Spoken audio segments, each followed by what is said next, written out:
So first of all, hi, I'm Erin. Or in the Hi, SCA, I'm Erin. known as Hi, aldgytha. Erin. And now it's great to see some very familiar faces. In fact, several of them I have not actually seen for a very long time.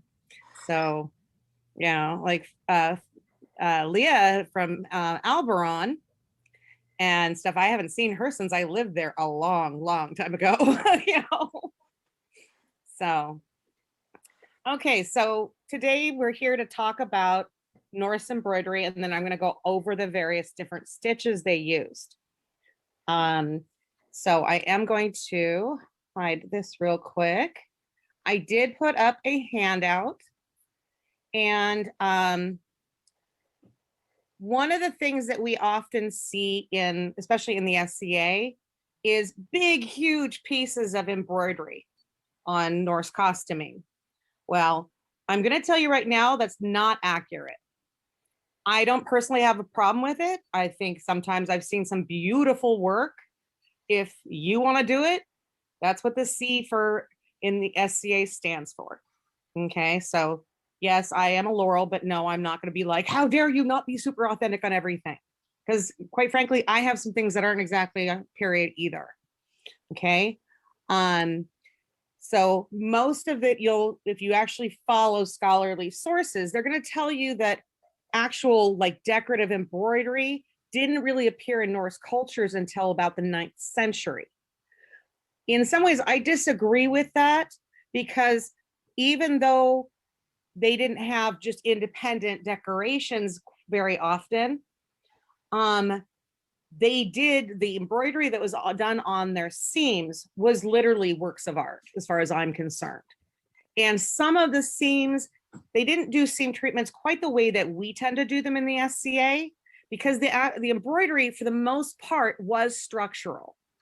Occasionally, they would add on a little extra stitching that wasn't actually required, but some of the stitches some of the seams that you look at are literally held together with like nothing but embroidery stitches.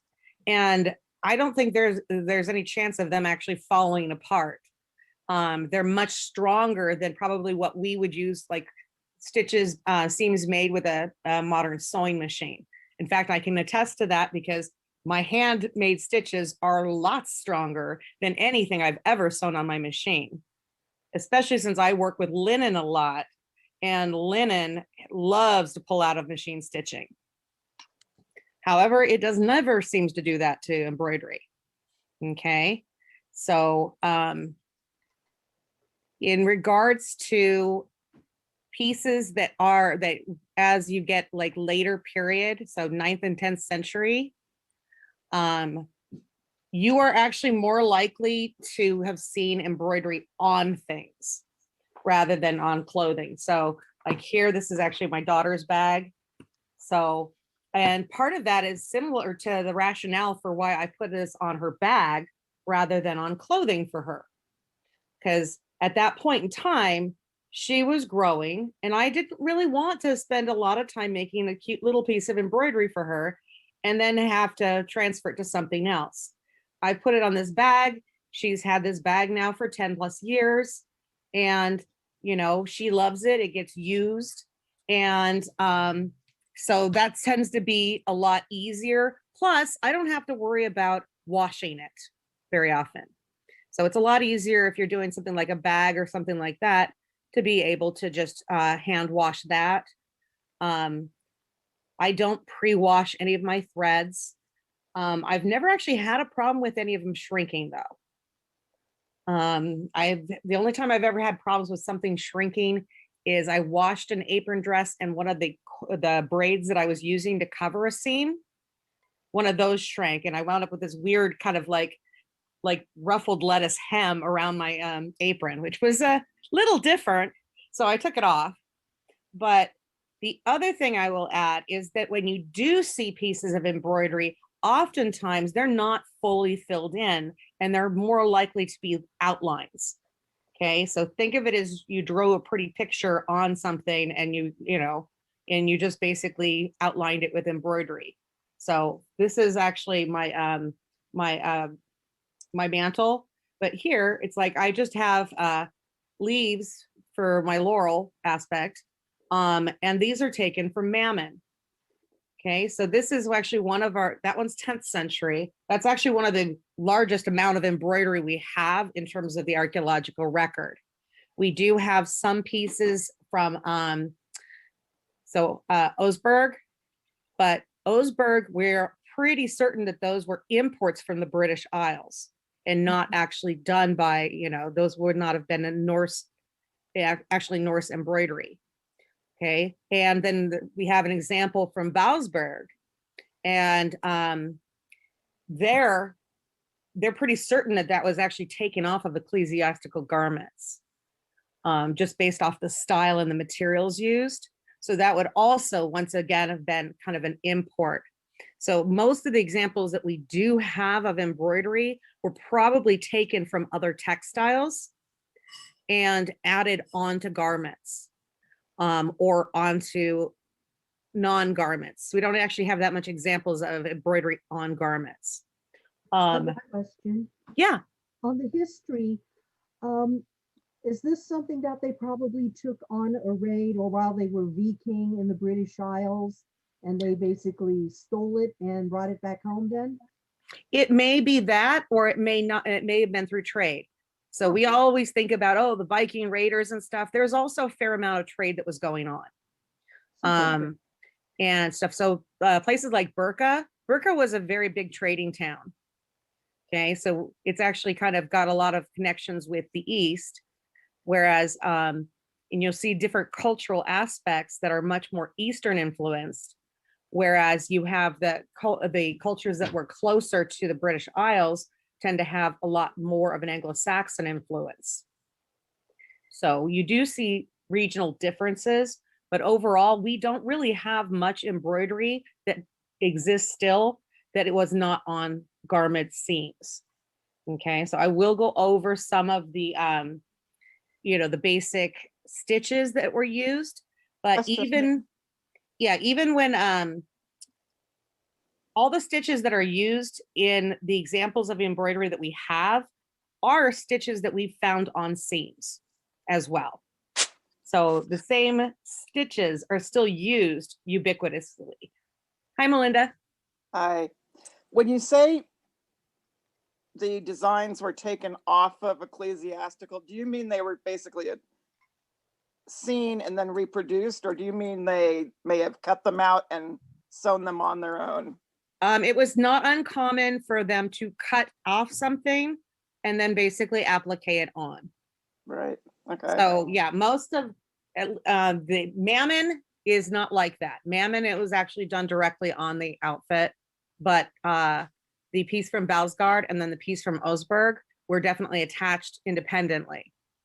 So they were not actually embroidered on the garb or on the garments. Okay. No problem. So that said, like I said, it's not very period. It's common in the SCA. It makes some very pretty stuff. And, here's another piece that I did just because this is funny. So my daughter is horse crazy and she used to love My Little Pony for some weird reason. So I made her a My Little Pony. Cute. Excuse me, this was My Little Kelpie. That's adorable. So cute. Yeah. My daughter gets a heck of a lot more of my embroidery than I do, or honestly, anybody else does. I haven't figured out why that is, but so do my apprentice. I've always been kind of intimidated because, you see in the SCA, you see these gorgeous things that people are doing. And I'm not very good at finishing things. So the idea of taking on a huge design is intimidating. So knowing that I could just decorate the seams is great. Well, and the nice thing about seam decorations is that you can do one stitch on them and you can then add another stitch later. And then it's like having a brand new garment. Like building on the design. Yeah. That's cool. So on seams, embroidered seams, they were done with contrasting colors in earlier migration era times. During the Viking Age, there is some evidence for that, but it's a little muddy because they don't always do a dye analysis on the fibers. But there is some indication that they switched towards using similar or same color threads later on, probably going for like a more cleaner tailored look. But earlier on, most of your seams, like in the Hogum find, most of those seams had both red and yellow fibers, for the embroidery. And then we do have some examples from Viking Age of sinew embroidery, where they actually took sinew and made designs of using that. Those also would have been small. Okay, so yeah, in terms of period or being authentic per se, smaller is actually much more authentic and also a lot more achievable. Okay, and you don't have to do serious amounts of fill. And one of the stitches I'm going to show you is super fast for filling places. So you can actually make, fill big sections and have it not really take that long. Even some of the smaller pieces that I've done, this pelican that I did, I think I spent 2 nights on it because it's not all filled in. I just was following lines for the picture. Right. So it didn't actually take that long. Because if you've actually sat down and just started doing lines on something, doing an outline of a piece actually goes fairly fast. Yeah. And it's actually very striking. It looks nice. You don't have to fill it in. And it's probably more period appropriate as well. So just think, being more authentic is easier in this case. There's not a lot of things you can say that about. No. So materials wise, I did post a link. You can use any kind of thread for this. This is Epic wool. This is my favorite weaving and embroidery wool. It is 18-2. It is very thin. And one thing I will also point out is on the stitches that were used, these stitches were small. Okay, so the other thing when you see like huge stitches for like on seam treatments in the SCA, that's not really accurate either. Most of the time, the stitch length would be very small. Makes sense if you're actually doing your seams that way. I mean, yeah, because creating your if you seams. put large ones, you'd have serious gaps in those seams. Right. So most seams in like Viking Age are held together with what's known as a running stitch. So I put up the handout and I've put a picture to hopefully spur your memory, though most of you are probably already familiar with a running stitch. Okay, so a running stitch, okay, first of all, when it comes to any embroidery stitch, you have multiple ways to do it. So some of you are going to want to go, go from the top to the bottom and then, or from the bottom to the top and then come back up. So I'm going to be doing this really large and stuff. Most of the time you're going to leave the tail on the back, but this would be what's known as like the stab method of doing something. Okay, so here, so you're literally just making stitches here. You're just going from the top to the bottom and then across. Okay, so this is actually fairly commonly used in seams.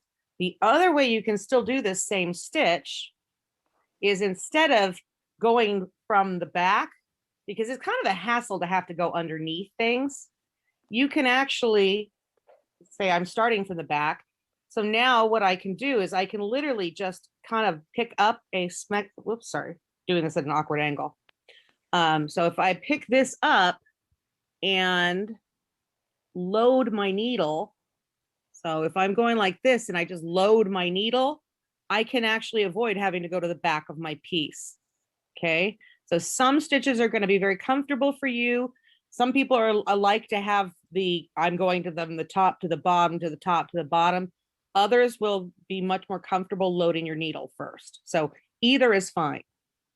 So the first stitch, like I said, is running stitch. And I'm going to actually try and, the other thing that you can do, and is also a very period thing to do, is you can actually draw lines on on something, some of the stitches, I'm actually going to suggest that you draw lines using like a light pencil or something like that, because it'll help keep them more even. And also, if your stitches are not perfectly even, don't worry about overly much about it, because practice makes perfect. Okay. Practice. If you start practicing, your stitches will start getting more even, because you're just going to get more used to doing them. And it's kind of like having forming a habit. Okay. So this is your basic running stitch. And I tend to load my needle. Okay. So I tend to, I need my other tail. So I tend to load my needle. So for me, that would literally just be, as I try and pretend I can do a straight line while not even looking at it and stuff. Okay. Here, it helps if I actually look at it. So here, that is literally your running stitch. Most of your garments were initially stitched using the running stitch. And this is really more than anything just useful holding the two pieces together. So it's like a basting stitch. It's same thing as a basting stitch. A lot of these stitches are still in use today, and some of them have modern names. Okay. But running stitch really actually sucks if that's the only stitch that you're doing to hold clothing together. Because if the thread breaks, there goes the entire seam. Not to mention, you're going to have like really big gaps. Even if you do tiny, tiny running stitches, you're going to have little gaps sometimes in your seam. Okay. So one of the other ways that it's not, okay. So I hand sew a lot of my garb. Not really because I'm like super jerk about authenticity, but honestly, it's because I'm too lazy to get out my sewing machine half the time. And I'm not, other than now, I used to not spend very much time at home, and I could take garb with me and a needle and I could work on it when I wasn't at the house. Whereas I couldn't really comfortably do that with my sewing machine. Yeah. But one of the benefits of that is I found that it's not really that hard to hand sew your own garb. And it actually tends to look a little bit better on the seams. Okay. And they last better. The only seams that my kid ever blew through were not the ones I hand sewed. And nowadays I usually do kind of a combination. So things like my underdresses, I'll do the main seam with the machine, and then I'll hand do the finishing. Okay. Because who here has ever had like linen shred at a seam? Okay. So what I actually do for my seams is I actually do this just a standard machine stitch. And then instead of doing anything stupid like serging the edge, because linen laughs at you. And what I'll do is I'll take each of the ends and I'll fold them in, and then I'll do what's known as a whip stitch. Okay. And everybody instinctively knows how to do a whip stitch. Okay. Because a whip stitch is literally doing when you're just doing circular. Okay. So here,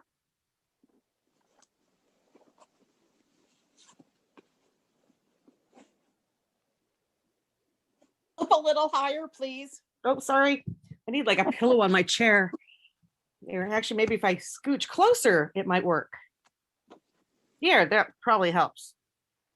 Okay, so I'm literally just kind of it's kind of basically going in a circle. Okay.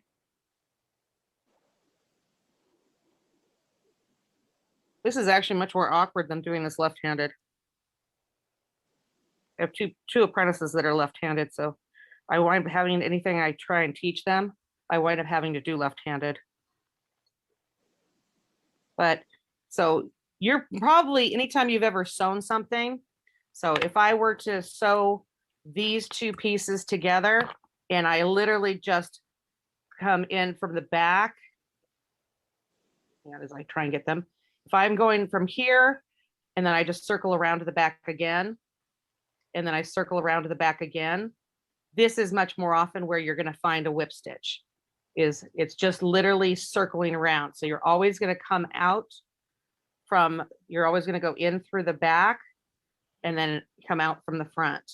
And then I'm going to pretend that I don't have a knot in my thread. Okay.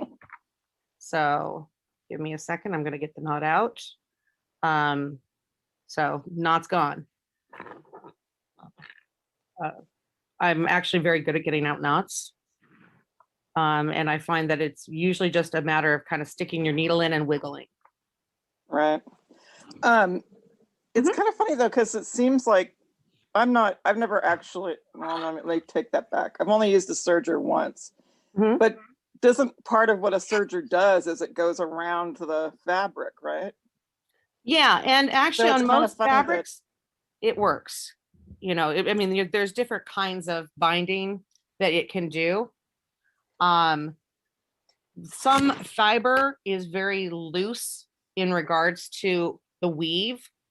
So they don't, some fibers felt really well and they're good at sticking to themselves. Right. Those fibers but plant fibers don't do that. Yeah. Yeah. So most of your plant fibers don't do that in the same way that animal fibers do. Right. So, you know, your stereotypic thing that felts is wool. Because everybody who's worked with wool, it's really easy for it to felt. You know, what's funny is that I have linen garments for SCA.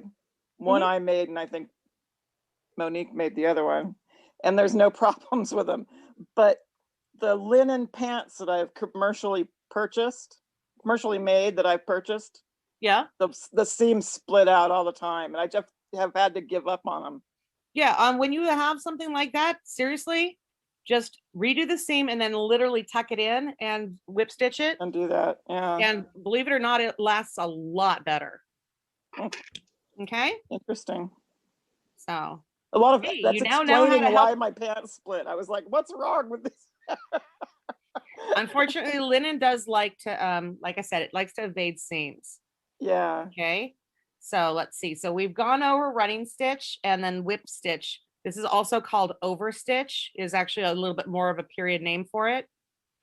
The one that I usually use when I'm sewing a seam garment wise is what's known as backstitch. Okay. And the reason I use it is it has a little less gaps.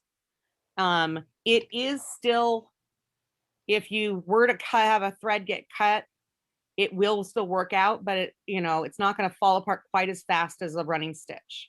Okay. Right. So if I were to, usually it's easiest for this one to go backwards. So if I'm going from here, actually, which direction do I want to go? Here, I'm just going to start in the middle and then I'm just going to go whatever direction feels good. Okay. So here, if I am going back,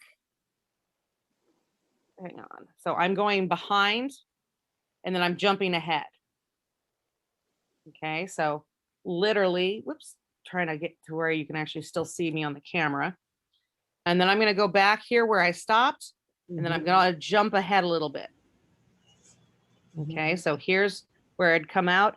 And now that part's going to actually form the seam that you see. And then here, I'm going to go ahead and do it again and jump ahead. The other thing that you can also do is when we do a stem stitch later on, you are going to actually see that the stem stitch, this is very similar to a stem stitch. The back of a stem stitch is a back stitch. Okay. So that's one of the reasons why sometimes you would see different, like the decorative part that we might think of as the decorative part. Sometimes you'll see that on the inside rather than on the outside. Okay. So I'd kind of got, this is your basic stitches that you're using to hold pieces of fabric together. Okay. So those are going to be, just the things that you're going to use I would not use a whip stitch on a seam, but like I said, I use it to finish a seam to make sure that the rough edges of fabric are folded in. And that technique that has, with the seam folded in and whip stitched, that was actually the same technique is used on some of the garments at Hedby. So there's another good resource, Heather Rose Jones, Archaeological Sewing. She's a friend of mine, but she has a fantastic site that actually lists some of the sewing techniques used on various seams. It's not always Norse specific. It's actually got other cultures as well sometimes, but it's actually kind of cool to look at how some of those really haven't changed from modern times.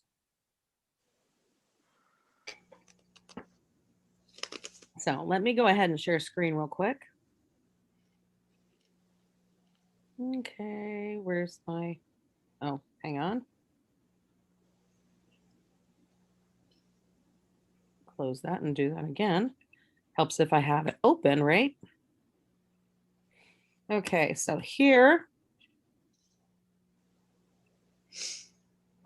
get it to where I can actually see it too. So I actually included on here, these are actually migration era. So migration era is pre-Viking Age. Okay, so it's the time period right leading into the Viking Age. So if you look here, this is an example of a seam from Hogum. Oh. And then here, this is an example of a seam from Evbo. It's probably Evbo.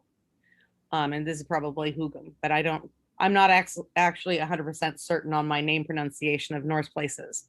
So, but if you look, so this is actually fairly intricate, but it looks also pretty cool. Okay, so this is actually using, you can see the little knot here. This is actually using a tailor stitch. And then here, these are just little blanket stitches. Mm-hmm. And blanket stitches are very commonly, they're called that because they're commonly used on the edges of blankets to keep them from, unraveling, Mm-hmm. just as to provide an edge, or sometimes it's a kind of a decorative edge, because like this wool on here isn't probably going anywhere, but at the same time, I've got the blanket stitch here holding it in place, so it's definitely not going anywhere. Okay, so, and then here, this is actually the inside and outside of a tunic slit. So here, this is actually what they saw on the outside. So you're really just more than anything seeing like back stitches. Okay, and then here, this is actually on the inside where you see blanket stitches as well as stem stitches. Okay, so in this respect, oftentimes when people are like, wait, the decorative part would be inside, a lot of times that's because they're used to kind of hem. Okay, they're used to keeping the rough, they're used to actually basically cover rough edge of fabric. And one of the things that's actually cool, because this is actually a fantastic book. It has a lot of really good pictures of some of the garments. One of the things that's actually impressive about them is you can't tell where the raw edge is. Wow. And because it's so well covered, and even just a stem stitch on a raw edge can actually cover it very well. I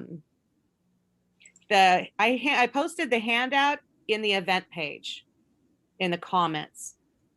So, and I did also post a link to Timeless Textiles, which is one of my, like I said, my favorite weaving and embroidery wool. I also, a friend of mine owns the company, so also shout out for her for that.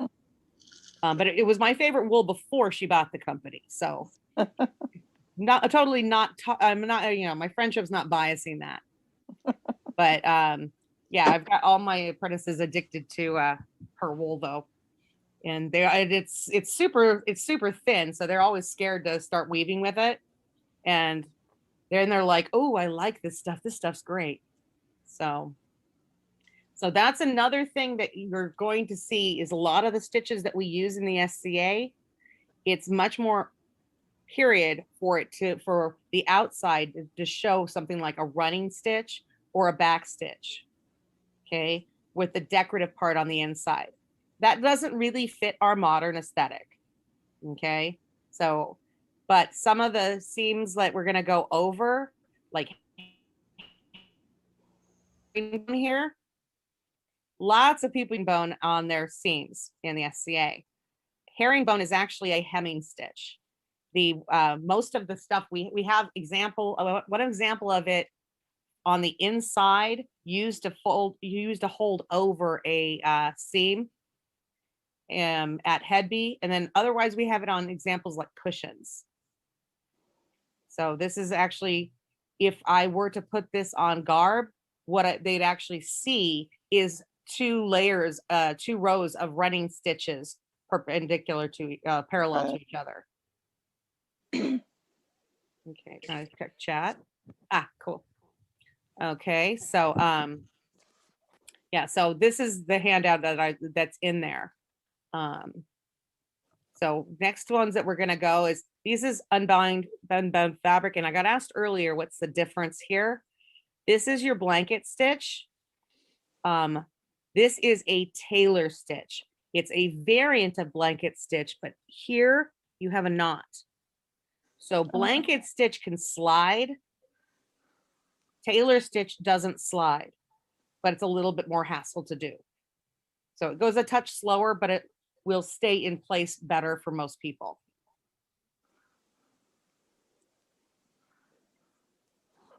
Okay, so if I'm going to do blanket stitch, I'm actually going to just pull this off right now because I don't usually use a hoop. I usually just use a hoop in classes because it makes it easier for people to see things, but I'm not so sure that that's actually working quite so well on, you know, with the video screen. So if I've got like an edge right here, or I'm going to just fold it just to make it a wider edge, I am literally going to go ahead and start. Okay, so from here, just first of all, also knots are period in embroidery. Okay, so from here, I'm going to let it lay over the top, and then I'm going to just come around, and now I've got kind of this loop, and I'm just going to go ahead and pass through it. So it'll actually, the first one's always a little wonky, but I'm going to, hang on. So I'm passing through where, can I actually see, can you, there you might be able to see me now. So here I'm passing through, and then when I get close to this part being at the top, I'm literally just going to pass through. And now you can see I've getting that edge. Okay, so I'm doing these very large, just in the hopes that you'll actually be able to see it easier. So once again, I'm going to pull most of this through. Now I've got that little loop there. I'm going to pass through it before I pull it taut. Okay. And you can go from either direction. I am much more comfortable going from the back to the front. But now you see how I've got this, that loop. Now before it gets too small, I'm going to pass my needle through. And then I'm just going to go ahead and pull it taut. Okay, so this is actually a good edging technique. I edge pretty much all my aprons are edged with this because it's kind of, I don't like when you roll a wool seam, and if you roll it twice or something like that, it winds up really bulky. Whereas if I just do a blanket stitch on the edge, even if sometimes I'll do a little bit, I'll do one fold, and other times I won't do any folds, but I actually get more bang for my fabric because I'm not losing however much I'm rolling into the seam or into the hem, and it winds up as actually, you know, just much easier. So I'm going to actually go ahead and do this, do another blanket stitch. You can also do blanket stitches on non-edges. Okay, so go ahead and pretend this is taut again. Okay, so here, okay, so hang on just a second. Let me move this so I can actually see something.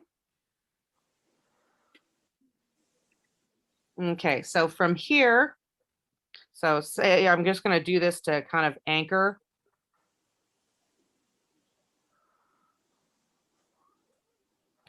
Just to give myself a starting point. Okay, so from here, if I were to go like this, and just lift, and I want my needle to be kind of pinning it down before I pull it taut. So now I'm going to have this part coming from the top, and I'm going to have this part down there. So now what I'm going to do is I'm going to go ahead and do the same thing.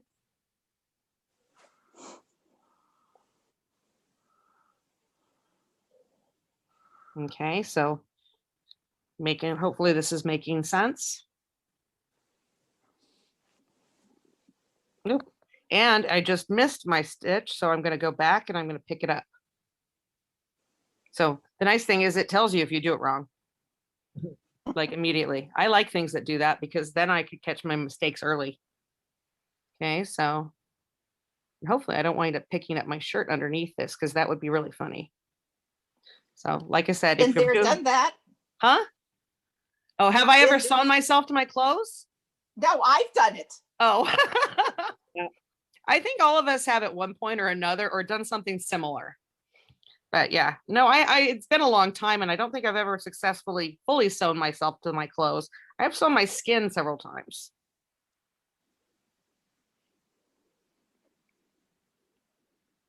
Okay, so is that making sense to everybody? Mm-hmm. Okay. Yeah. Anybody need me to go back over it? Blanket stitch is one of those things that every time I want to do it, I have to watch a video or something. That's I fine. forget in between. I don't know why that is. You know what? I think that's true with most stitches. If I haven't done it for a while, that's the other reason why I provided like a picture, is to kind of Mhm. jog your memory. Mhm.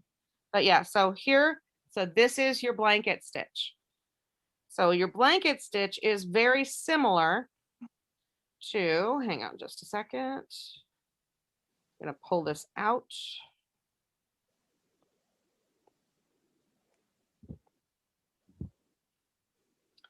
Okay, so now we're gonna do something similar to the blanket stitch. And actually, I probably should have just left the blanket stitch in because it's actually pretty easy to start from the blanket stitch and whoops, and just change it up. Let's see if I can do this one upside down. Okay, so hang on.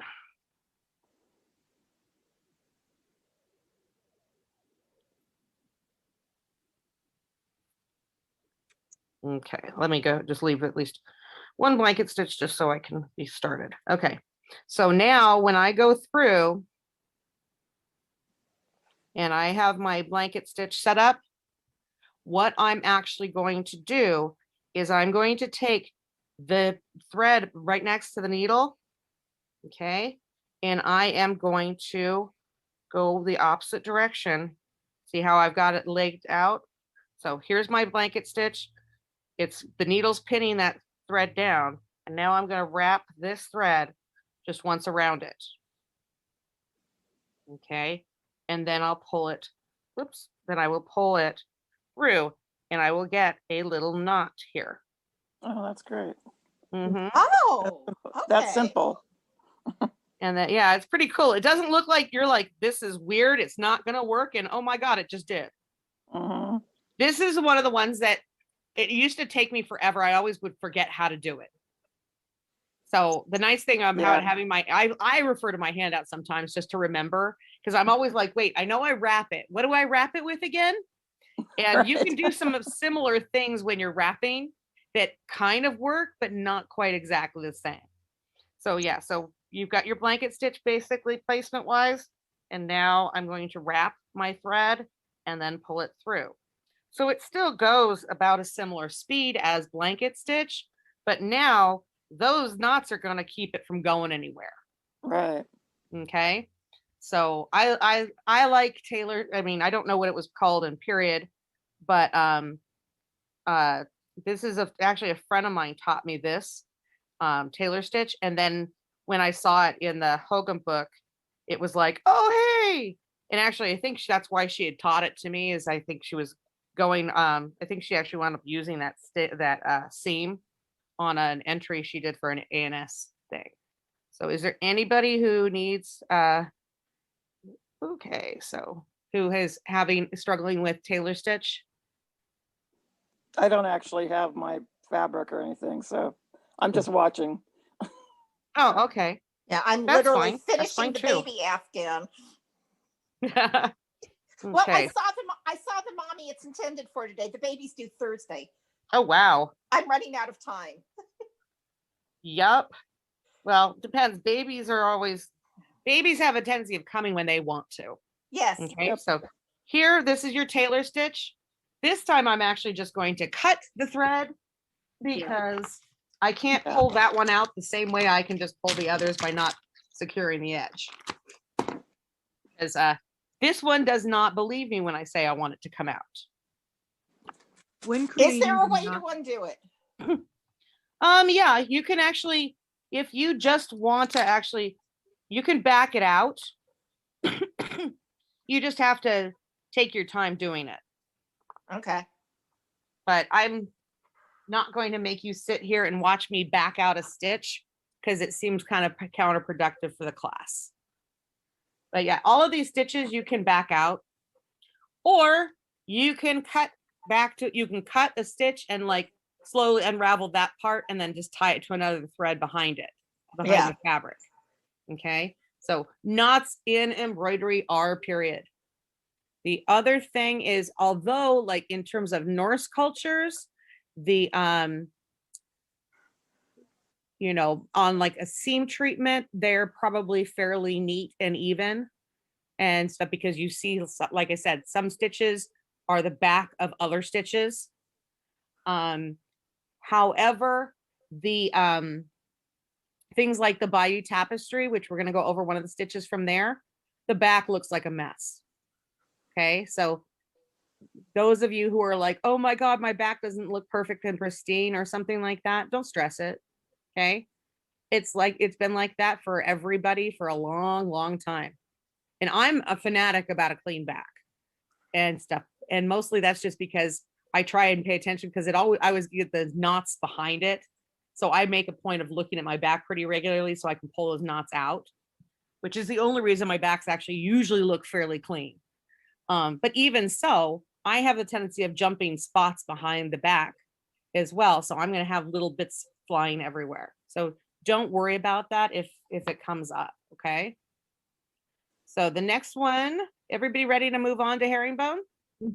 Sure. Okay. So this is one of the ones where I sometimes recommend taking and drawing 2 lines. Okay. Because sometimes this is just, it's easier for people if they can just gauge the distance because their stitches are going to be the same size if they're connecting 2 lines that are drawn on with a ruler. Okay, so let me go ahead and move this out of my way so I can see my screen again. And let me tilt it. So, okay, so from here, so if I were to come up from the back, I am actually going to come up at an angle. And then what I'm going to do is I'm going to just do like a little running stitch kind of going back the way I'm coming from. Okay, so I'm just going to do a little running stitch on the other line. So I'm going to start at one line. I'm going to jump to the other line, do a running stitch, and then I'm going to go back to the next line and do a running stitch. And now I'm going to go back, jumping up to the top line. And then I'm going to do a running stitch going back. Well, it's actually technically a back stitch since I'm going backwards towards the stuff I was working with. Okay. So this was used to hold down rough edges. And I actually, when I do on my several of my aprons, I actually have this as my hemming stitch.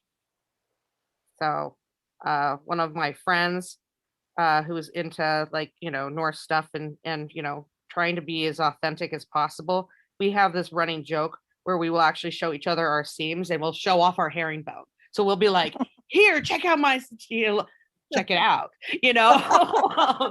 so we actually have a kind of running joke that we do that with.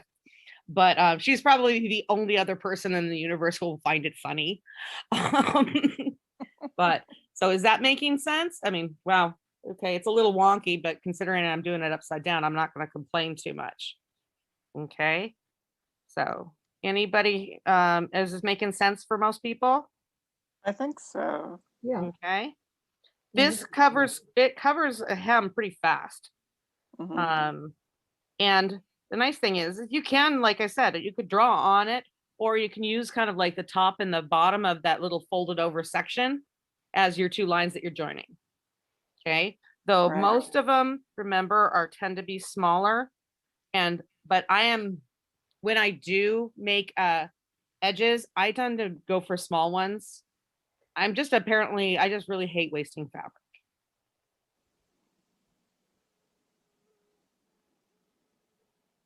But On needlepoint that I've done, all the backs, no professional needle pointer would approve of them because because I try to save thread. you know what? My grandmother was a professional needle pointer. She was actually the founder of she was the founding president of the EGA. So Oh, she was a big name in the needlework field. yeah. And I'll tell you right now, her backs weren't always beautiful either. Okay. So, Thank and you. most of the people I know who are in that professional category in terms of embroidery and needlework, some of them have fairly nice backs, but they're never perfect. And like I said, I get a little OCD about mine, and mine are still a mess.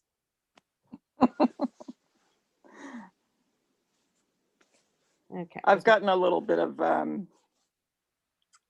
sort of a snobby reaction to my needlepoint because looks good on the front, looks like crap on the back, you know.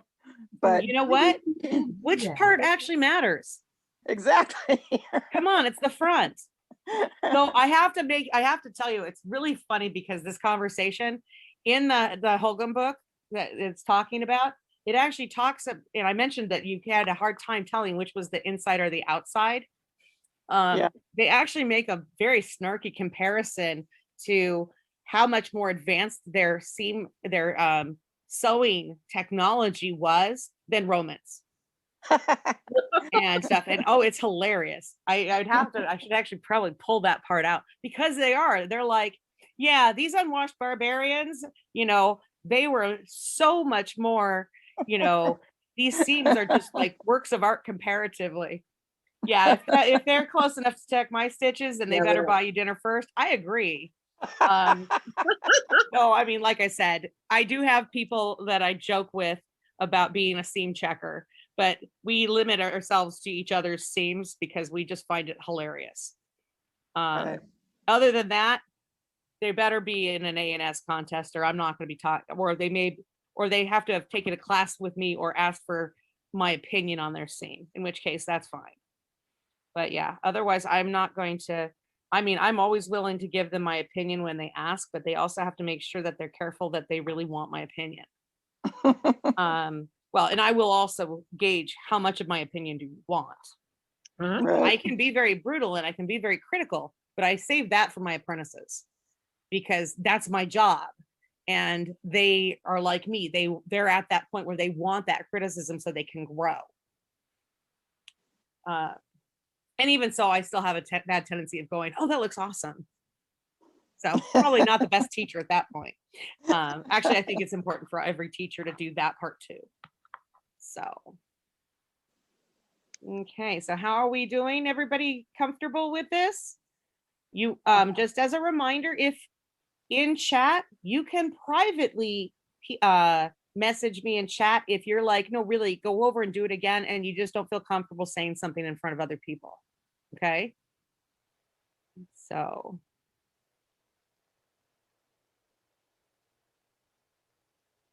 Yes, kicks and kisses, I agree. So no, I don't think I probably don't kick them enough. It depends. I will call them on things and be like, no, actually, I know you don't want to do that weaving technique, but I'm not, you need to bow it, you need to like buckle down and give it a shot. So, or I think you're ready to go ahead and try charting this yourself. So why don't you see what you can do? So I think I'm nice. Some people don't. I also tend to be horribly honest, though. That makes me not nice. Okay, But so I'm kind of relieved to see that most of these are very familiar stitches that I've done before. So it's not like yeah, any modern it was embroidery. it was a You probably foreign, know all you of know, these. Linda. The only one that's Yeah. probably unusual to you is Osen stitch, if you've Yeah. actually done a lot of embroidery. So these are still stitches that we often see now today. Mhm. You're biased, Gita. So, okay, so we're gonna go ahead and move on. So now I'm gonna go over stem stitch. Okay, so you can actually do this different ways. I tend to like to go up. Okay, so I come up from the bottom, leave my tail so I can then pull this out later. Okay, and I can usually just leave it sitting there as long as I just remember not to pull hard. But you can also, if you're leaving a tail, you can just literally pinch it with your finger on the hoop. Okay, so for stem stitch, it's kind of like a back stitch. So I'm gonna work back. Oops, I gotta go this way again. So I am going to go ahead and from this part, I'm gonna go back, but halfway. Okay. And then I'm gonna pull it. And now I'm gonna go this way. And now I'm gonna come back to where I left that last stitch. And I'm gonna go ahead and come back at the same spot. The one thing on stem stitch is you want to make sure that you come up on the same side each time. Or if you change sides, you can actually manipulate it to where you're changing sides to go around like a curve. Because you'll find that one side looks better on a curved line than the other side.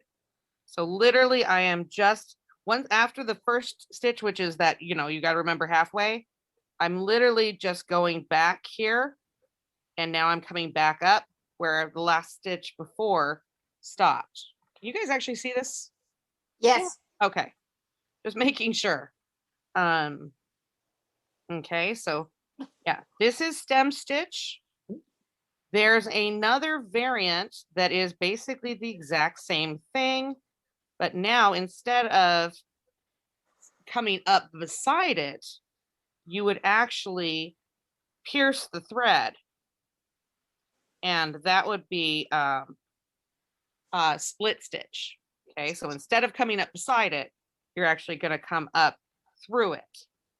Okay, and both of them were found. I honestly tend to prefer stem stitch.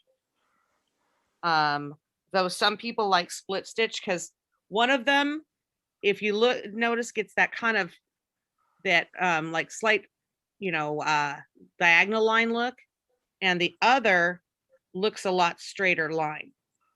Okay, so which one you wind up wanting to use is really going to depend more on the design that you want. Okay, so stitch choice, I tend to be lazy, and honestly, that's really the main reason I do stem stitch is I find it just goes, honestly, it's mindless for me. Because I'm just like, woo, to do.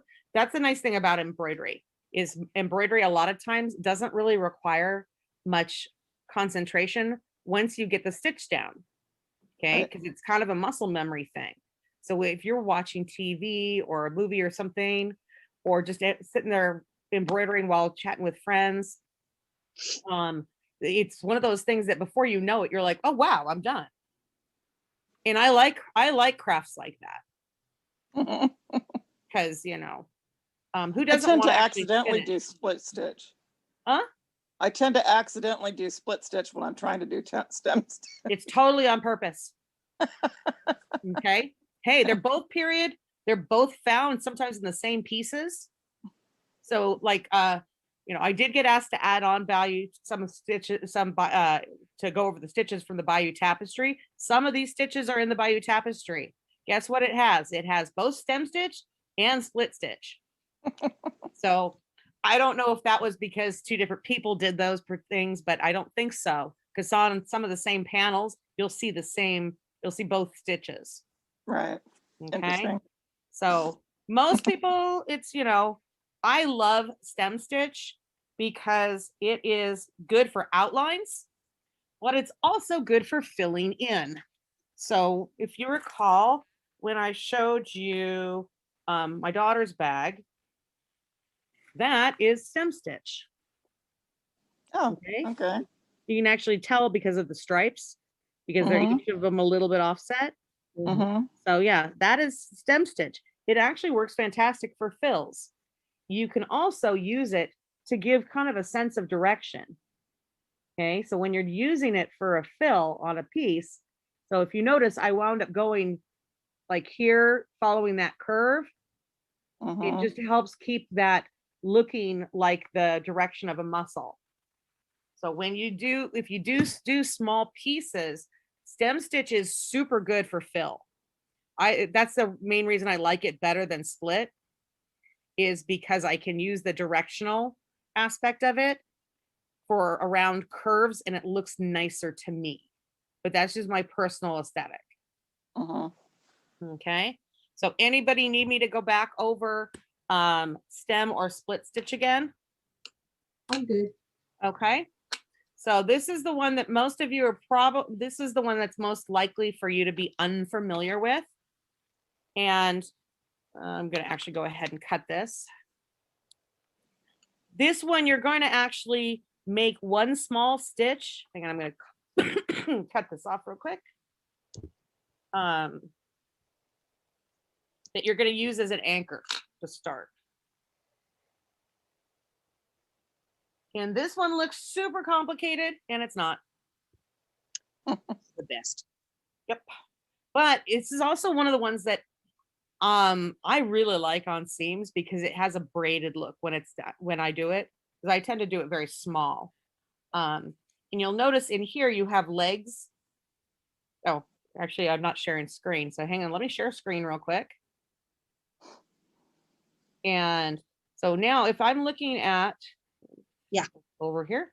So if I'm looking at this stitch, I have little legs here, right? Mm-hmm. You can actually manipulate it.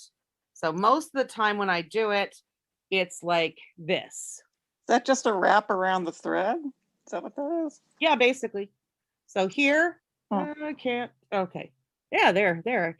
So most of the time you usually do it with very short legs, Right. but you can also get a very different look by leaving the legs long. Mhm. Oh, wow. Okay, so I think this is just kind of fun because I was playing with various, this is actually like a variant of a herringbone that was found at Mammon. Okay, so you're just actually adding more stitches that way. So okay, so where did I put my needle? There's my needle. Okay, so for this, let me go ahead and stop share so you can see me. Okay, so first things first, what I am going to do is I am going to just make a single stitch at the, oh, actually, I want to, yeah, just a single stitch like I did, but let me go back and do that before I pull it out, because I was like, wait, I do want to do that. So I am going to make one single stitch and not leave no tail and stuff. I'm going to use that as an anchor. Okay. And for some people, this is easier if this is another one of the ones where you sometimes want to draw a line while you get the hang of it. Okay. Because what I'm actually going to do is I am going to come up from, wow, really cannot see myself here. Not on the screen. There we go. Okay, so here, what I'm going to do is I'm not going to be on the, if this is a straight line, all my stitches are going to be coming up a little bit to the side of each. So I'm going to have like 2 lines this way, okay, in terms of where I'm working from. So on this one, I'm going to come up down here a little to the diagonal. Okay, so I'm going to come up there, and then I am just going to go under that stitch. So I'm going to go from the far side. I'm going to come under that stitch and hopefully not pull it out. Okay. And then I'm going to go back down on the other line. Okay. Yeah. And then I'm going to just go ahead and repeat it. The first stitch or two, sometimes it'll look wonky. Don't worry about it. Okay. So now I'm going to come up once again on the same side each time. So I'm literally just going to go down a little bit from that first stitch. And now I'm going to jump across, and then from the other side, I am going to go under the X that forms. Okay. And then I'm going to pull it through. Don't pull too tight or it'll get really wonky. But you don't also want to leave it too loose. And then I'm going to just go down on the opposite line that's basically even with where I came up. Oops. And I pulled this out. Okay. So now you see my first stitch is kind of wonky, but my second stitch is fine. Okay. So when I do this on a seam, I start on the inside and then I wrap it around to the outside, because it also means that my knot is not going to show. Okay, so just coming up from this side, then I'm going to jump across and go under this X. Hopefully not getting too much shadow there. And then I am going to, once again, circle back down, and then I'm going to go down on the other side. Okay, so one of the things I actually probably should do is probably do a 1, 2, 3, 4 type of diagram on these, but I have not gotten to it. So 1 is coming up a little bit below. 2, you go under the X. And then 3, you go down, you know, equivalent to where you came up on the opposite side. So you're really just making a loop. So this is actually just a succession of loops. And then you start back over again.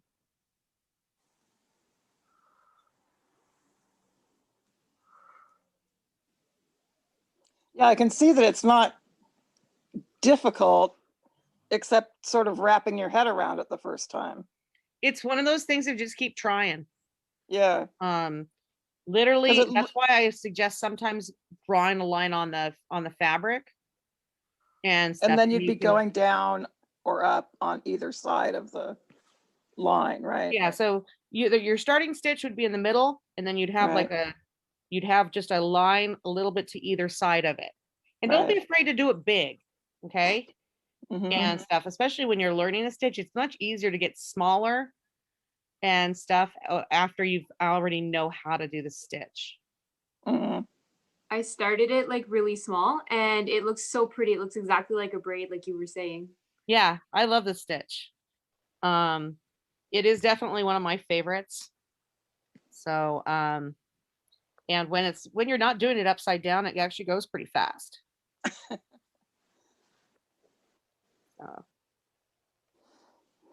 So yeah, I have mad weird skills. I can do things upside down and sideways. Where would That's you a use teacher this for you. stitch? What was I had a question? I'm sorry. Where would you use this stitch? How would it be used?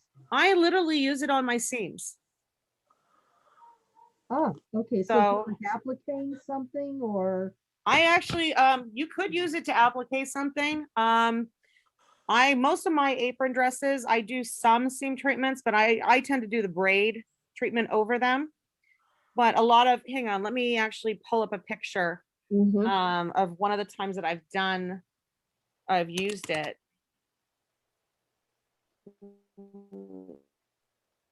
Pull up my other projects album. Oh, come on, Facebook. Take your time, why don't you? Okay. Oh yeah, doesn't it always? So I am going to, let me find that album real quick. Okay, because I know I have several pictures of it in there. So, oh, here, I'm going to share this one first, just because this is kind of funny. So here, let me go in here and I'll share screen.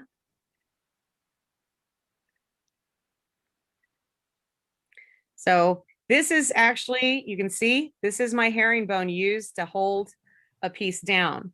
Mhm. Okay. So yeah, so that was one of the ones that you guys have figured might find amusing. Let's see, this should be the green one that I did for a leaf. So there we go. So this is, I actually did boson stitch on the edge. Oh. So it actually mimics and gives the same effect as if you do tablet weaving using your weft thread to go through. So it actually gives the exact same effect as a tablet woven edge, which is also a period edge treatment. So I've sewn the seam like however I want to sew the seam, and then I go back and do this over it. Yeah. Okay. And then you have this pretty braid on top of your seam. Yeah. Just wanted to make sure I had my order correct and that I wasn't adding a step I didn't need to or missing a step I needed. The nice thing is yeah, wonky is very period. The nice thing is well, somebody actually, hang on, going back to there, hang on just a second. And because on one of my seams, oh, here, this is actually, you can't really see it as well. This is also boson stitch and stuff that I did for my cousin. Share screen. Hmm? Shared screen. Oh, I didn't share screen? Nope. Whoops. So yeah, so this is, it's not zoomed in, so you can't really see it as well. But this is boson stitch here on the seams. Mhm. And then of course you can see blanket stitch on the edges. But yeah, this is a hood I made for my cousin. So, but I have another picture where I was like, I combined two random stitches, and they're like, well, do you have an example from the archaeological record? And I'm like, they used both those stitches. So, and it was a fellow Laurel. He's like, that works. Because the thing is, we don't have examples of every stitch Possible combination they could have combination. done. And Yeah. they had a tendency of layering stitches. Layering stitches is very period for Norse embroidery. So if I'm using two different of the same period stitch, that's fine. And there is a kind of, I think that probably in some respects, we do have a little bit of a more modern viewpoint that may influence some of it. But so we don't tend to, have never really seen examples that were wrapped around other stitches. I have not seen anything archaeologically that indicates that those would be done, though they look very pretty. But sometimes just having two stitches right next to each other is really nice. And you can actually do like a running stitch with a red and then a yellow and wind up with this kind of candy cane effect. Mhm. Mhm. And it's just a running stitch, so I think that part's super cool, is because you can be as creative as you want to be, but you don't have to, like I said, you can just a simple running stitch. There's my Hogan book. I didn't even realize it was open still. Where's my word? There we are. So you can actually literally, some of the seams that I do, I'll just do a running stitch along either side of them, and they look nice. It's a nice way of adding a little bit of a contrasting color. It makes it look a little bit more finished. Mhm. But most of the stuff that Sorry. we do, no worries. Most of the stuff that you see on Norse stuff is actually, you can do it at your leisure. You can do you can add one stitch and then add another stitch later. But embellishments make an outfit really pop, honestly. So, okay, so last one to go over for this handout. And I'm going to go ahead and jump down there. And then I'm going to take it off so I'm not showing the wrong thing. So the last one we're going to do is chain stitch. And it's so funny because for the longest time, I thought I totally learned chain stitch wrong when I was a kid Oh, and stuff. I was thinking that it basically I was doing a split stitch and I thought it was chain stitch. Mhm. So I was totally lied to by whoever told me I was doing chain stitch. You know, and honestly, I don't know. I probably just decided it looked kind of chain-like and thought that, oh, there's a chain stitch. This is probably it. Okay, so for chain stitch, so I am going to come up from the bottom, and actually I'm going to put my thread back on my needle first.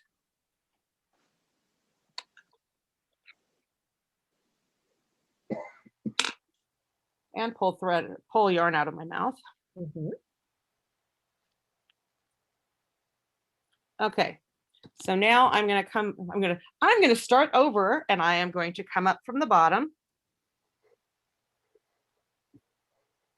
Okay, make sure I have a tail still. Okay, so now what I'm going to do is I am going to go through right next to it. Okay, and I'm going to do a stitch and I'm going to let this part wrap around my needle. Okay. And now I'm going to go ahead and then I'm going to pull it taut. Okay, so now I've got one of my links in my chain. And then I'm going to go back down right next to it.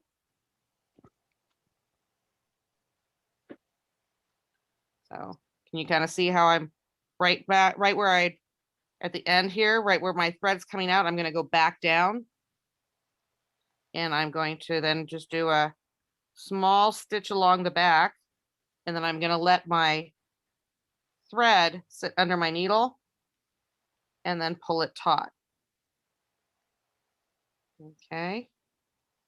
And if you pull it too tight, your chain disappears. Or if you twist it like I did.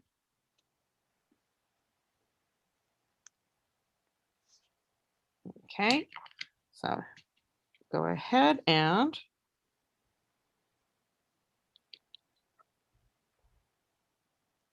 That's a real fast stitch to do too. yes, it is. And it looks very pretty. And I have a mantle that literally I wound up doing a stem stitch next to a chain stitch and stuff. And I purposely did the red and yellow because that's what was what was very common during migration area is mixing those two colors. And it's on gray wool and it looks fast. It looks great. And I literally just went all the way around the edges of a mantle, a square mantle. Sure. But it makes it look finished as opposed to just like a piece of fabric that I just grabbed and threw around my shoulders.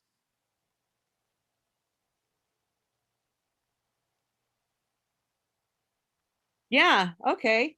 I had never heard of it. Oh, so you also learned chain stitching correctly. That's awesome. It's nice to know I'm not alone. What? So any other questions on chain stitch? It makes a good filler too. Yeah, it makes a good filler Really pretty. and it gives a good fun texture. That's one of the cool things about stitches that you can use to fill is that each of them has a different kind of texture and you can take advantage of that texture as you go through filling your piece and you can make it really fun that way.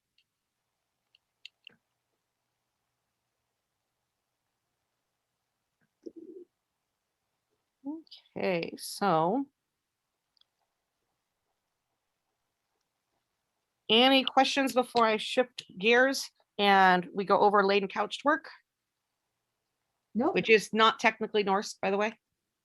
I think we're good. Okay. So I am going to get a little bit more thread. Isn't that Anglo-Saxon? Yeah, it is most likely Anglo-Saxon because most of your a lot of your Anglo-Saxon work, they were the ones that were really big on couching at the time. So you think if you hear the like Opus Anglicum and stuff like that, that was a predominantly Anglo-Saxon technique. They were quite renowned for it. And that's actually the piece I mentioned from Osberg is presumed to be Anglo-Saxon in origin because it has couching. Hmm. And I have my thread around here somewhere. Here it is. Okay, so yeah, I always put all my yarn or all my thread in balls. Because I'm just super lazy that way. Okay, so let me go ahead, thread. Okay, so my persona actually in the SCA is Anglo-Saxon in the Danelaw. So I just basically take total advantage of both cultures to, I take advantage of the things that I want from each culture. So most of the stuff I wear is actually Norse. Okay, thought I was losing my touch there for a minute. I'll know that I'm fully, completely blind when I can't thread my own needle. This is my gauge. It's the, if I can't thread my needle, then it's time to go back to the eye doctor. So let me go ahead and, so this is the other handout that I did. Now let me close this one. On the handouts, it does have my email address as well. So if you ever have questions, you can always contact me. Plus, you can always post something in the event. So here. So I'm gonna go ahead and just blow this picture up real big, and then I'll share this.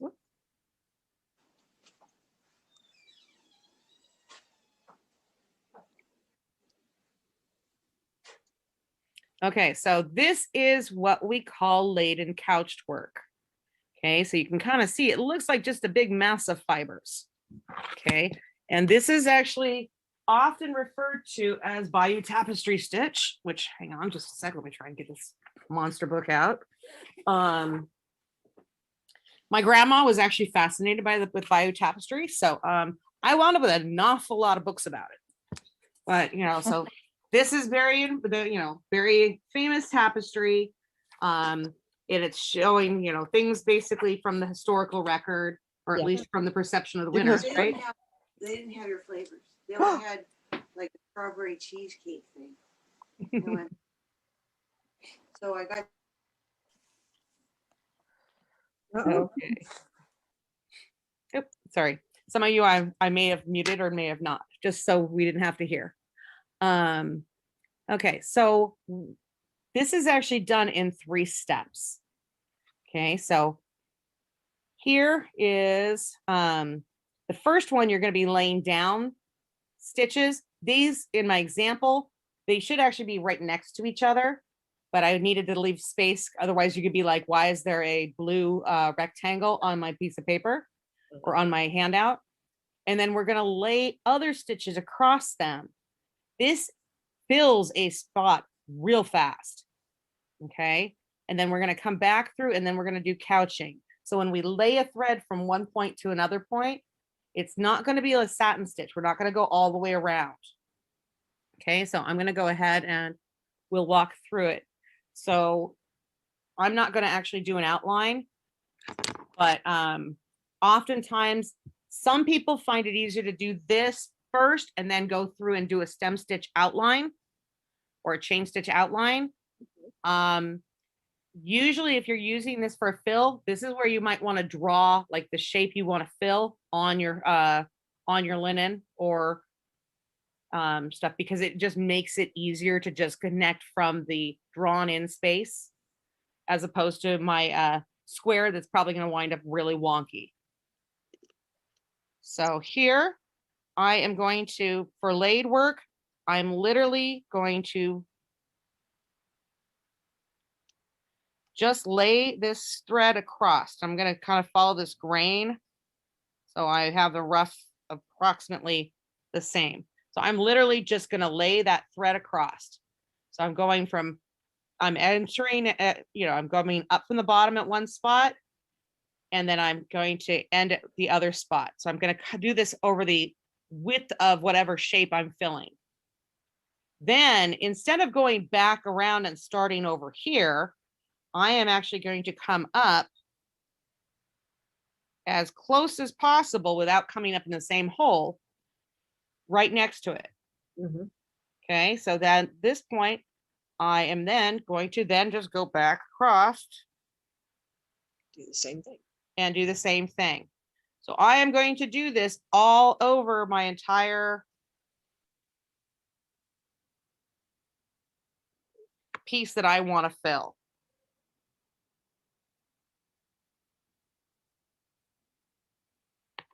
Okay, and if you wind up like accidentally going over, a little bit too close, don't worry about it. It's actually will make it look better later. The one thing you want to do is you want to make sure you don't pull too tight, but you do want to make sure you pull tight enough.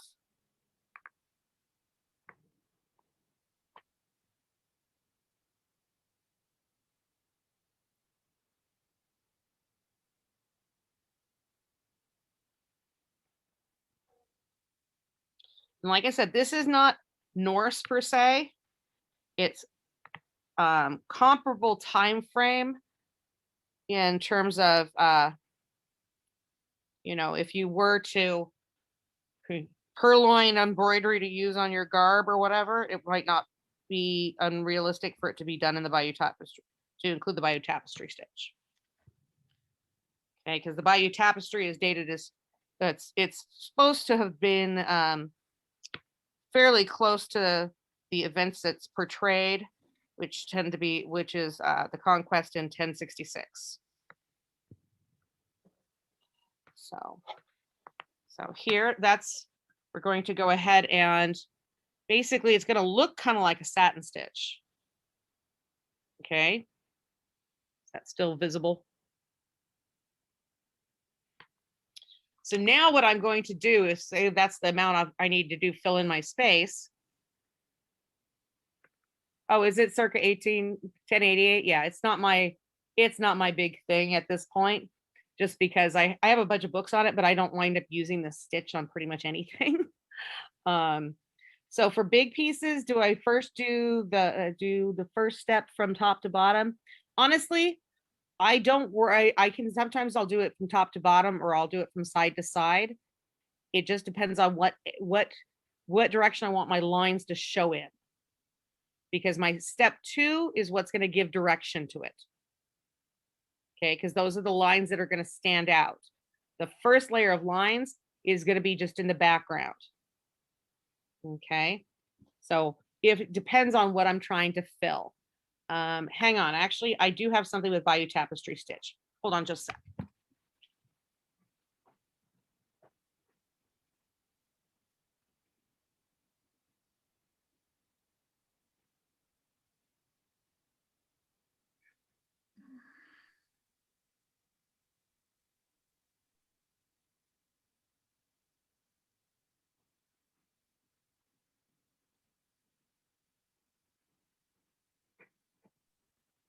This is actually a my elevation apron that several friends did. This is my friend Svanya did my kitty. And then here, this is actually taken from Mammon. So this is all stem stitch, but she just did Bayou Tapestry stitch to fill in some of the spots. So it wasn't actually done. It would have been filled with stem stitch in period. So is couching like actually this called Bayou stitch? No, technically, laid work is what we've done so far with step 1. Okay. Okay, so laid is literally just going across the top down. of the space that you want to fill. Okay. And the next step is also laid work. Okay, so Going laid across. work is just laying it across. Couching is when you come up at periodic intervals and tack down a stitch that's laid. Okay, so it's the combination of the 3 that is Bayou. Mm-hmm. Okay. Yeah, and it's technically it's referred to as laid and couched work, but because it's so prevalent on the Bayou Tapestry, it's often referred to as Bayou Tapestry stitch as well. Okay.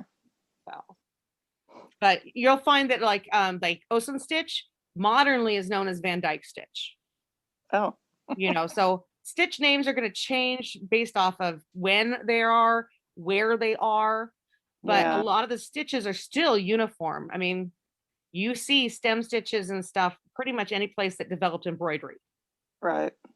Okay. And so satin stitch, I have not seen any examples of actual satin stitch used in like Viking Age, but it would make sense that they could. It's just most of the time they do laid work. And the reason why they wouldn't do satin stitch and they would do laid work instead is I'm not wasting string. Okay. Because I'm literally not having to fill this other section. But the other thing you'll find is that on satin stitch, one of the complications for most people is they start pulling tight. And then one side of it will kind of be a little bit looser and one side will be a little bit tighter. You don't generally have quite that much problem with laid work that way. Mm-hmm. So on the step 2, I'm going to also be laying stitches. So I'm going to come up beside. Now I'm going to go this way across. Okay. So I'm going to go at periodic intervals. So I'm going to go do a stitch, lay down one here, and then I'm going to go there and lay down one here. Okay. Or I may go for 3. Okay. So, and once again, I'm not going to waste string. Okay. So I'm going to just literally just lay it across.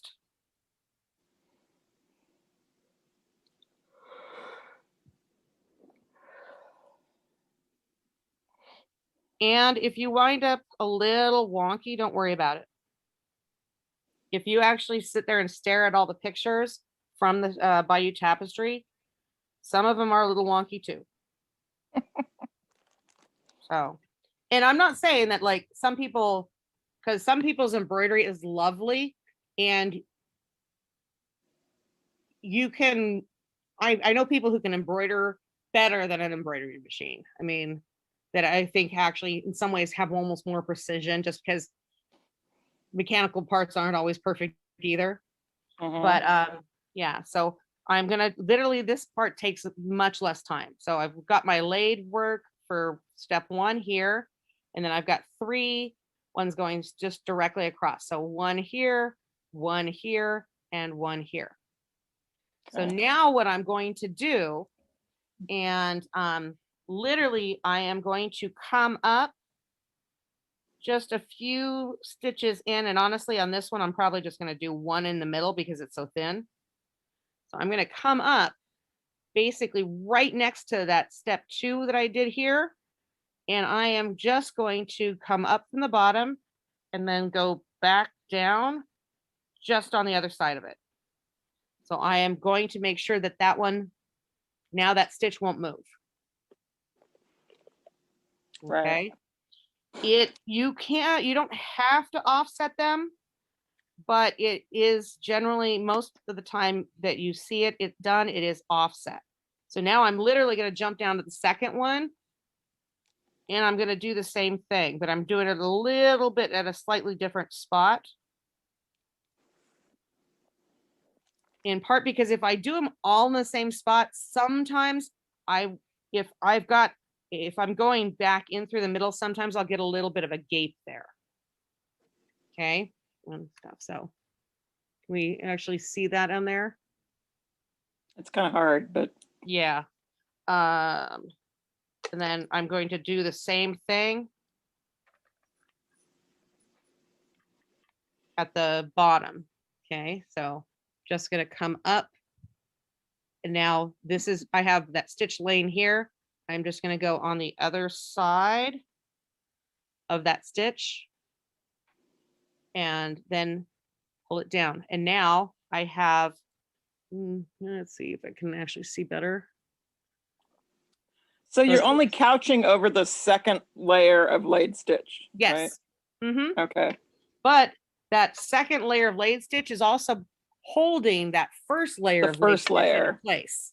Right. And also it gives a nice solid coverage. I mean, you can sometimes see a little gaps or whatever. The more you do it, the easier. Only time I've actually ever seen them, I don't think they're all of the times I've seen it, it's been the same color.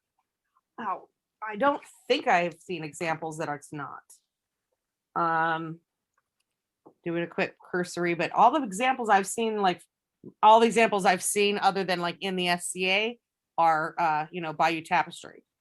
Well, And while it might not be period for showing, especially over Zoom, two colors might be easier for us to see what you're doing. yeah, no, that's what things I actually should have done. Actually, I probably should do it with 3 colors. Yeah, so you can see the 3 stages. So,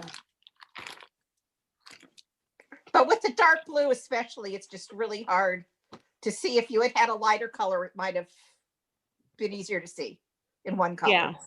More But, mid-range. So that's why it's a suggestion for the future. No, that's awesome, actually.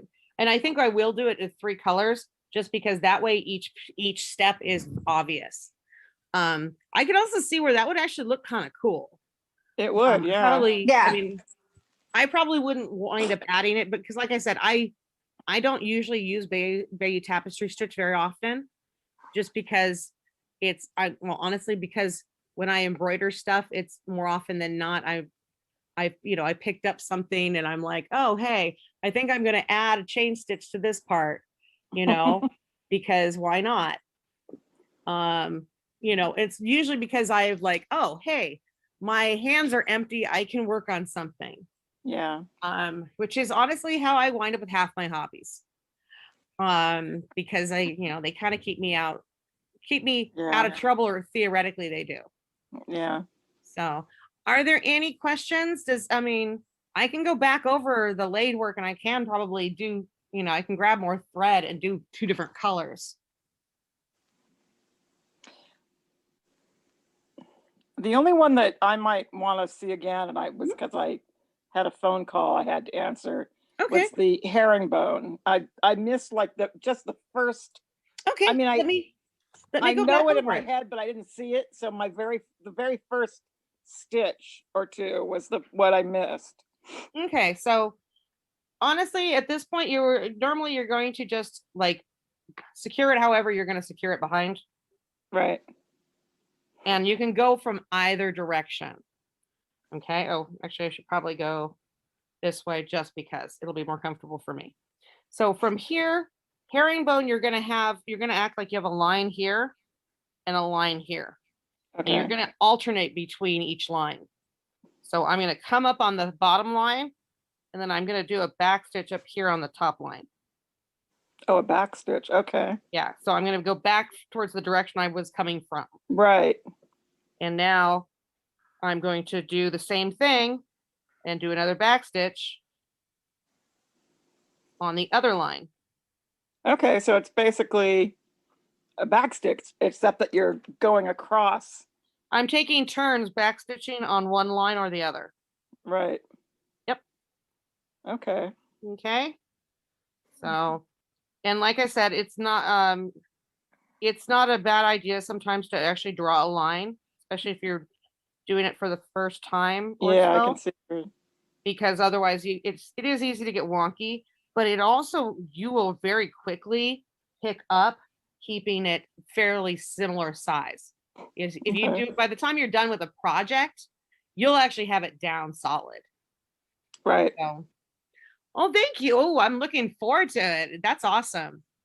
And stuff. Yeah, my daughter actually taught embroidery to her. Oh, you want me to go? I'll go back over Taylor Stitch. Yeah, my daughter actually taught her Girl Scout troop how to embroider. It was one of those that's neat. super awesome mom moments. I'm like, yes. And she wound up in the hospital at one point for 8 days, which sucked.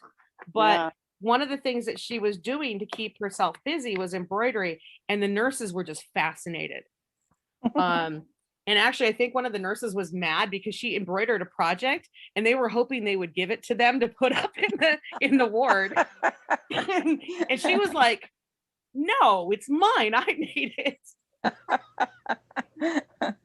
But okay, so tailor stitch. Okay, so from You know why it's called tailor stitch?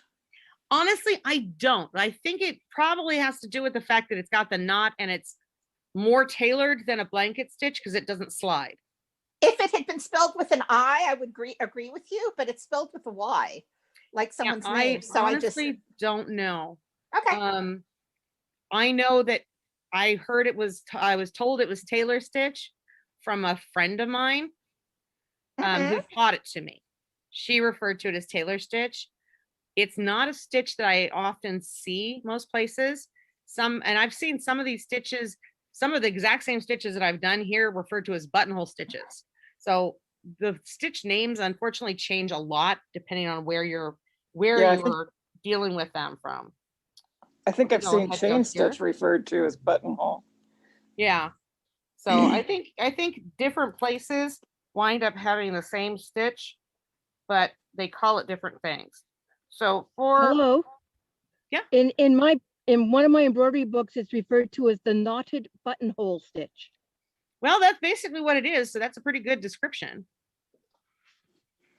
So, okay. So I'm literally going to be doing the same thing as like as a buttonhole or a blanket stitch. Yes, that stitch. But before I pull my needle straight through, I am going to take this and I'm going to go in the opposite direction from where I was passing through. So if my initial top of the button of the blanket stitch is over here, I'm going to circle around from the back side. So I would call that the tail.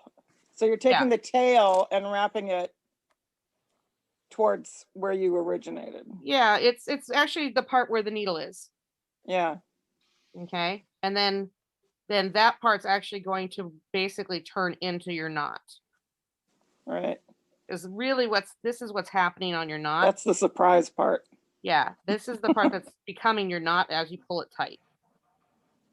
And the knot isn't always like a knot. You know, it can come out, but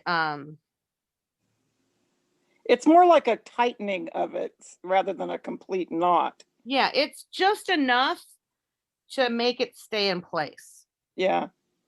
Oops. Oh, hang on. And if it's not working how you want it to, you can just back out really fast. Okay, so now I'm here and now I want to go under that. Okay, so, and then just pulling it through here again.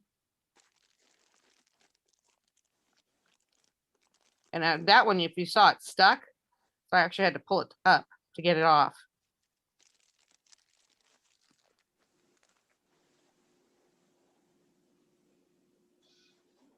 Okay, so from one direction, it's going that way. And then you're going to come back up and just go from the other direction. Okay. Last week, I bought a vintage textile from the 50s or 40s. And part of the reason I bought it, it was, I was watching some people going through these textiles and they're like, oh, it's not finished. And I could see that it just looked like it was a surface blanket stitch to finish it up. Oh, yeah? So I purchased it. But now that we're doing this, I'm wondering, I might have to take a magnifying glass. And look at the other stitches? Yeah, and see if it's actually the tailor stitch or the... Yeah, and either way, it might be fine with either. Yeah. They look, because the last two I just did here are blanket. You can kind of see that you do have the knot, but right. But also, they're very close. Yeah, I don't always do tailor stitch, just because my blanket stitches honestly stay fairly well. But part of that's because I embroider in wool. If I was doing it, this has a lot of curves. It's actually a pillowcase. I don't know if you can see it. But these are the, Hang on, let me look for you real quick. Ah, yeah. Oh, cool. it's, because it's all curves. The tailor might work better than the straight blankets. Yeah, no, that might, because yeah, if you're going around a lot of curves, your blanket stitch is going to be slidey. Yeah, Yeah. I don't know where the name for that she, like I said, it was a stitch she taught to me. Oh, on the hood where I used the Osen stitch, I actually fully lined it, and I did have a little bit tucked in because I hand sew them. So what I did is I just tucked it in and then did Osen stitch on the end. So I did have a little bit of a seam allowance inside, but I used the Osen stitch to actually sew them together. So, I actually do most of my seams when I do hand sewing in wool. So, and I know some people say wool tends to shred a lot. Personally, I think linen shreds a lot more than wool does. Though I have been told that like sometimes wetting the thread is useful. And I know that it helps me sometimes if I'm weaving with linen. But the only linen I've ever done embroidery with was like that DMC linen. And I'll tell you right now, it sucked. It wound up literally shredding off the thing I had done embroidery off of. I had that happen too. Yeah, hang on just a second. Hi, sweetheart. I'm in the middle of my class. So, hey, I'm in the middle of my class. So I am going to, actually what I'm going to do is I'm going to stop the recording and then I will be right back. I can't talk that long anyway.